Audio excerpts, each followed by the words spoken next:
Well, good morning, everybody, and a very warm welcome along to Sportsbet TV with me, Paul Alster. I'm very pleased to be back home and with you. I was in transit over the last days, so this is a bulletin being delivered at 7:30 on Saturday morning. So this one rather more current than our usual bulletins, but we're very glad to offer you three selections across the meetings at the Curragh and Haydock.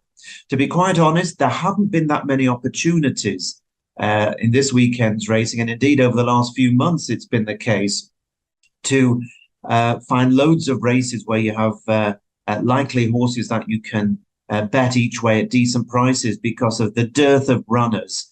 And of course, as a result of the prize money issues and the ground and lots of other things facing racing, which is in some sort of a crisis. But I have come up with three of them.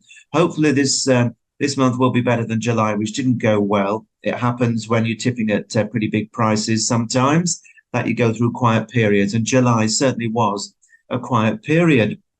But as regular followers know, if you stick with me over the season and over the calendar year, so far you've always shown a profit.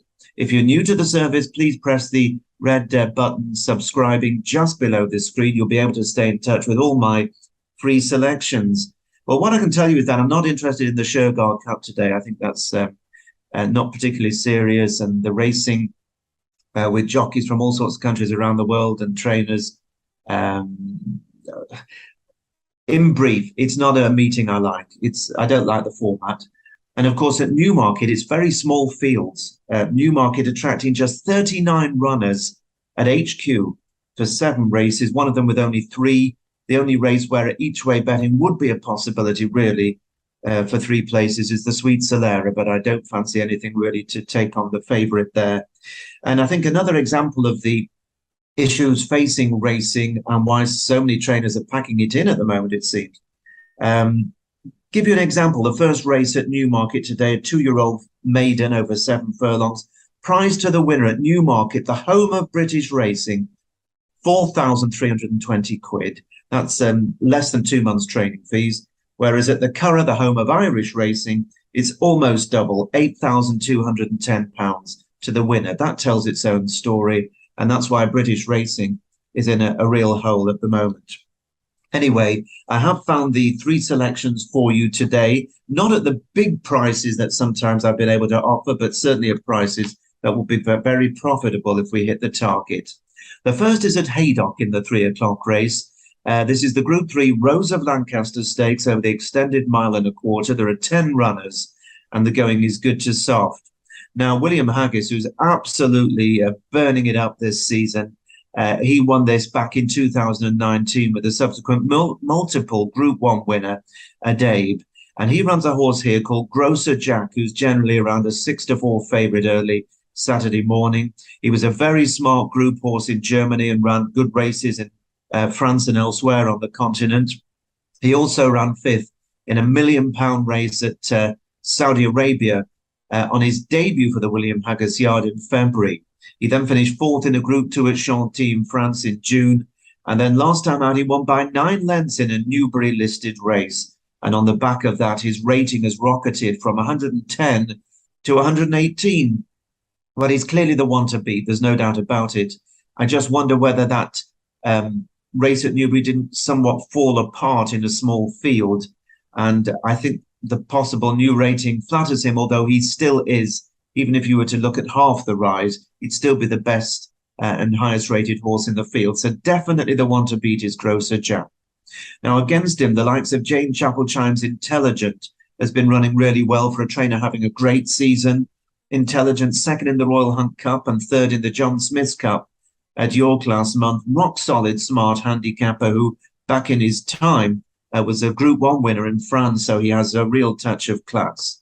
And there's Saeed bin Sarour's runner, Passion and Glory. He won the listed Gala Stakes at Sandown 5 weeks ago, and that was one of his first runs since running on Dubai World Cup night, and he's an interesting contender. There's also Roger Varian's runner, Royal Champion, who was a 1.25 miles winner at Epsom on Derby Day in a handicap. And John and Thady Gosden have Peter the Great, who's on a hat-trick, an improving horse. after winning at Chelmsford and Newmarket last two, but this is much tougher. Now, as I said, Grocer Jack, I feel, will be hard to beat if he runs close to the form he showed last time out, even though he may have been flattered. But I do think there's an each-way angle in this race, and that is with the Owen Burrows trained Anmart, trained by Owen, and the mount of Jim Crowley. Of course, this one in the Shadwell blue and white of the late Hamdan Al Maktoum. Now, Anmart is still an unexposed horse, but he's won 4 of his 8 career starts. He's lightly raced. He won 3 of his races in 2021, and then he ended by finishing a terrific second to Bedwin Story in the Cambridgeshire at Newmarket over 9 furlongs off a mark of 98. Now, he'd been off 9.5 months when he returned at York last month, and he put up a great performance to win the John Smith's Cup, a really, really valuable race, beating Ashelwa by half a length. That was a cracking effort, and that was off 103. Now, that was his first run after 9 months, so there's every reason to believe he could well have come on for that run. And I think he'll take another step forward, and he's worth a crack at this company, and he should never be frightened of just the one horse. So I think that at the best odds on offer at 7:30 Saturday morning, the 11-2 each way with 888, I think he's just about a bet to nothing. I'll be very surprised if he doesn't finish in the first 3. That is Anmart at Haydock in the 3 o'clock, possibly to surprise Grocer Jack in the Rose of Lancaster Stakes. Then we concentrate on the Curragh, where the best racing is without a doubt for me. The 3:15 is the Group 3 Phoenix Sprint. It's over 6 furlongs. The going is good, and there are 12 runners. Now, there's a good old favourite in this race, Gustavus Western, trained by Joseph Murphy. He's won it twice, won it in 2019 and 2021, but he comes into this race this year not in the same form, so I think he's got a little bit to find this year, but it wouldn't surprise to see him revived by a return to his happiest hunting ground. Now, Go Bears Go is a horse I tipped earlier in the season when he didn't manage to oblige, but he's a horse who is very talented, around 11-4 favourite. David Loughnan trains him. He won a Group 2 at the track last year. He was a very good 2-year-old. He won a Group 3 at Ascot in April, but then was a bit below par in his subsequent couple of runs, although his latest second in a Group 3 at Newbury was a sign that he is retaining his form. Now, as I say, a previous course and distance winner he is, and he's also got the cheek pieces on the furry face furniture for the first time. So Go Bears Go with a big chance today in the Phoenix Sprint. Another British raider is Hugo Palmer's Dubawi Legend, who was second in the Dewhurst, the Group 1 for 2-year-olds. That was last October. He's had a quiet first 2 runs as a 3-year-old, but then was third at Newbury behind Go Bears Go last time, suggesting that he could be on his way back. Now, for Ireland, Power Under Me is interesting for Ger Lyons. Won a listed race over course and distance in October, and he won first time out this season at Cork. He was a close third last time out in a course and distance listed race. And then another British raider with a chance is the Clive Cox trained runner, Wings of War, who won the Group 2 Mill Reef Stakes last season. That was in September. And he was most recently third to Garris in a Group 3 at Deauville, and he could be dangerous. But I'm very sweet on the chance here of an Irish runner, which is Castle Star. He's trained by Fozzie Stack and is the mount of Wayne Lorden. And this is a horse who won a listed race over 5 furlongs here, as well as a Group 3 over the course and distance last spring. He then went on to be second to Go Bears Go in the Group 2 Railway Stakes over the course last year. And it was a close fourth, I think it was to Ebro River, in the Group 1 Phoenix Stakes on this very card 12 months ago. He went on to finish last season, failing by just half a length to win the Group 1 Middle Park Stakes. And that was last September at HQ.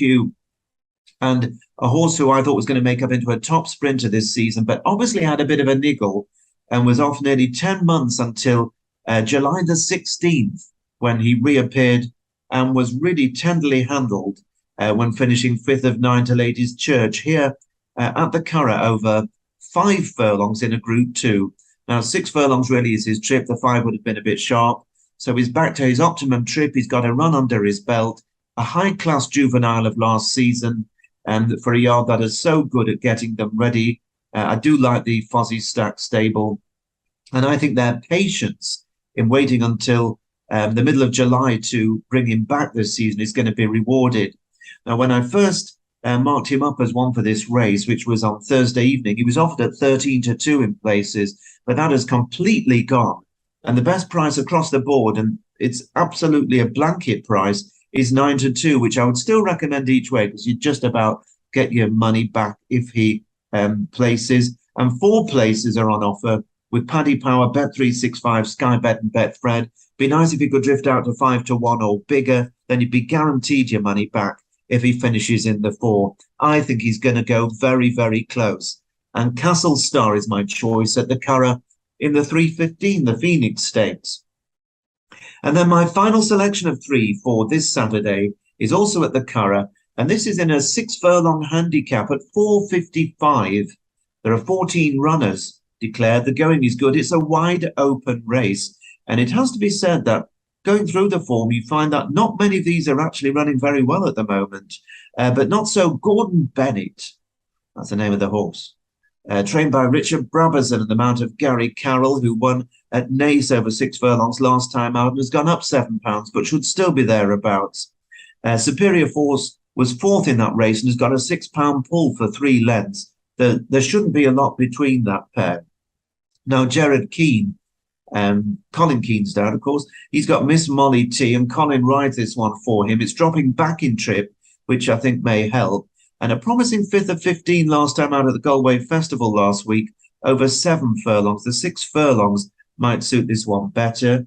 And a horse called It's Snowing for Jesse Harrington has a first-time visor on, and it has a bit of a shout on the pick of its runs this season.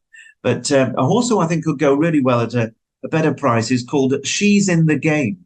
Now, this is trained by Bill Farrell, who has a small team of horses out in Ireland, and is going to be ridden by an Irish female apprentice called Niamh Bennett, who claims £10, which is a big claim. Now, this 5-year-old mare has won 2 of her 15 races, and she's also been placed 4 times. Both the wins came last summer. One of them was over 7 furlongs at the Curragh, where she won by a short head in a 24-runner apprentice race ridden by Niamh Bennett. She also won a 6-furlong Cork handicap by a short head when ridden by Chris Hayes off a mark of 67. Now, she'd been off for 7.5 months when she returned at the Curragh in May, and she ran okay. She was 9th of 17 there. She's been dropped to a mark of 70, and with that £10 claim, she's effectively going to be running off 60. Now, Niamh Bennett, you may say, well, goodness me, a £10 claim, but this is a bit of a chance. Well, of course it is, not as experienced as the fully fledged jockeys. That goes without saying, but that's why you get the claim. But I've got to point out that Niamh has ridden this mare 5 times. And in those 5 runs, she's ridden her to finish 3rd of 22, 2nd of 17, 2nd of 21, 2nd of 23, and 1st of 24. In other words, she's never been out of the frame on her, and she's gone very close each and every time. As I say, I think She's in the Game will be better for that run back, and she has a sporting each-way chance. And the best price on offer at the moment, early Saturday morning, is the 8-1 with Bet365, and that is for She's in the Game at the Curragh in that little 6-furlong handicap towards the end of the card. That is my 3rd and final selection. I hope they're all going to run well, and be nice to turn over a new leaf after a poor month in July. And of course, we'll be building up to the Ebor Festival coming up, starting a week on Wednesday, which is going to be brilliant. We'll be tipping every day. We've got lots of big news to come before the Ebor Festival as well. My thanks to Joseph Smith for getting up early to film this bulletin for you. I'll be back same time next week. But for now, from me, Paul Alster at Sportsbet, it's goodbye and good luck this weekend.